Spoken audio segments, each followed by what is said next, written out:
Alright, what's up, guys? Today we're going to talk about economics. Hooray, economics. Something that we will both love and hate when we become adults. Now, economics, basic term, basically talks about, the definitions of the production and consumption of wants and needs. So basically, it also talks about consumers and producers. We're the consumers, other people are producers. Now, economics has a bunch of key words that you need to remember. All right, number one, scarcity. A limited amount of material for a basically infinite want. Because, well, let's say this. I mean, if you want, let's say, oil, well, you can get oil. But you keep wanting more oil. But there's not enough oil just for you. I mean, you're sharing with a bunch of other countries, too. Obviously, you can't have all the oil. Number two, we also have competition. Competition is when two companies selling the same item compete with each other for the consumer's money, or like, hey, buy my stuff. No, buy mine. It's more quality and it's cheaper. No, buy mine because it lasts longer. So basically like that, right? They keep boasting their perks against them. Now, second is inflation. Inflation is when prices in general increase. A recession is when stocks, all right? Stocks are basically like shares of money inside a company. It means you like own a tiny bit of a company. Basically, think of a company as a big cake, and then hey, here's my money. So you get a piece of it, and you make money off of the piece of cake, but you can also lose money.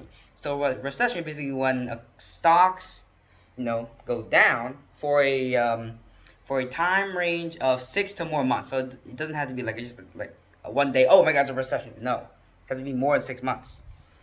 Now, of course, there's different economics, all right? Different economics around the world, and different economies also regulate different wants and needs. Our basic needs. Basic needs are air, food.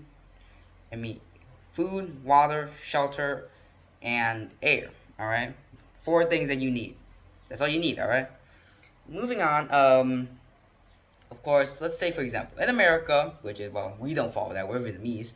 You have a free economy. Basically, free economy is like, okay, you can choose however you want. You can do whatever you want, as long as it's legal and following the American rules. You are totally fine. All right. So, of course, it's actually a good thing because many companies will try to sell the same thing. For example, Adidas and Nike, they both sell shoes. Toyota and Yamaha, they sell cars. Samsung and Apple, they both sell phones. All right, so it's competition. So competition is very necessary for like a good economy because thing is they will try and make it cheaper but more quality, which is also good for consumers. Cause sick, check this out. This phone is actually cheaper than the last model, but it can last for 3 to 4 years more. I'm totally buying this.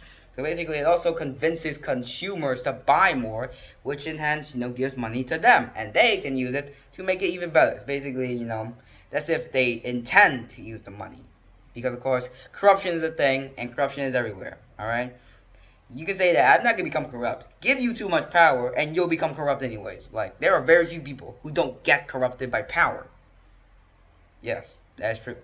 Now, of course, there are some things that are bad for the economy. For number one, price agreements. Now, this is basically, this is like the second last step to becoming a monopoly. Basically, this is when two very big companies they compete against each other. They're like, hey, how about this? We agree on a basic price. We both get enough money. So basically, the government does not want that because this will also in turn lead to a monopoly. A monopoly, no, not the board game. A monopoly basically when in Monopoly you could possibly own everything, and then that means you win. But a monopoly basically means that you control this entire field as a company, as a monopoly. All right. For example, Ford. He was the guy who invented the T-Mobile, so he actually dominated the car industry for a while until more car brands showed up and popped up. All right. Now there is you buy Toyota, they last forever. Second thing is, of course, corruption. Corruption is a very big thing because, let's say Reaganomics. Reaganomics is basically an idea brought up by Ronald Reagan, a president of the United States. He was like, okay, this is how it works. All right, we're going to reduce tax cuts. We're going to give it to some middle class people, but mostly for the rich. Now, rich, what I need you guys to do, or want you guys to do, is that you have to spend this money on, making more stuff and starting more competition. This in turn also opens up jobs. You can hire people. They have more money. They can actually spend something. If they spend something, the economy goes up and boom, boom, boom, boom. All right. Basically, it's like, okay, let the money drip from the top down to the bottom. But the thing is, according to U.S. law, the president has no right to tell them what to do with the money.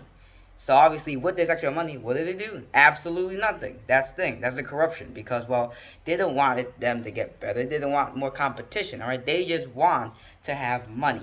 Corporatism is a big thing, all right? There are very few corporate owners who are actually good at their job because, well, all they do now is sit around and, wipe stuff with banknotes. So yeah, in the end, well, economics are very simple, but nowadays it's been literally stretched out, overcomplicated, and it's very hard to get a stable spot in the economy nowadays, unless you're rich.